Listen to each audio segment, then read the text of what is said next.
Gospel reading for today comes from the Gospel of Luke, and it is a passage that many of us are familiar with. It's the Road to Emmaus passage where two travelers encounter a stranger, and by the end of the day they realize that that stranger is Jesus.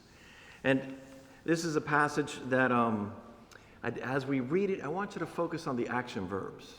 I want you to focus on not only the action verbs, but also how they move the story along and how one leads to the other. This is a passage, by the way, which is not found in the Gospel of Mark or Matthew, and it's one that's unique to Luke. But it gives us a very, very, very distinct description and narration of Jesus as the risen Christ. You can follow along, and it is printed in the program if you'd like to read along with me. According to the Gospel of Luke, on that same day, two of them were going to a village called Emmaus, about 7 miles from Jerusalem. They were talking with each other about everything that had happened when Jesus came up and walked alongside them, but they did not recognize him. And he asked, "What are you talking about as you walk?" They stood still, their faces downcast. One of them, named Cleopas, asked, "Are you the only one visiting Jerusalem who does not know the things that have happened there in these days?" "What things?" he asked. "About Jesus of Nazareth," they replied.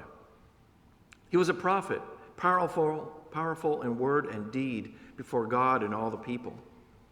The chief priests and our rulers handed him over to be sentenced to death, and they crucified him.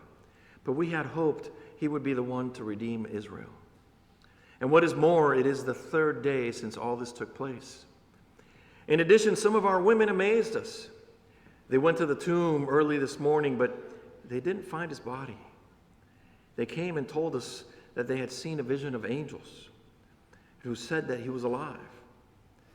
And then some of our companions went to the tomb and found it just as the woman had said, but they did not see Jesus." And he said to them, "How foolish and how slow to believe you are that word of the prophets. Did not the Messiah have to suffer these things and then enter into his glory?" And beginning with Moses and all the prophets, he explained to them what was said in all the scriptures concerning himself. As they approached the village to which they were going, Jesus continued on as if he were going farther. But they urged him, "Stay with us. It's nearly evening, and the day is almost over." So he went in to stay with them. And when he was at the table with them, he took bread, gave thanks, broke it, and began to give it to them. Their eyes were opened, and they recognized him, and he disappeared from their sight. And they asked each other, "Were not our hearts burning within him while he talked with us on the road and opened the scriptures to us?" And they got up and returned at once to Jerusalem. There they found the 11 and those with them assembled together and saying, "It is true, the Lord has risen and has appeared to Simon." And then the two told what had happened on the way and how Jesus was recognized by them when he broke the bread. Here ends this reading, and we ask for God's blessings upon it. May it help us get closer to our faith.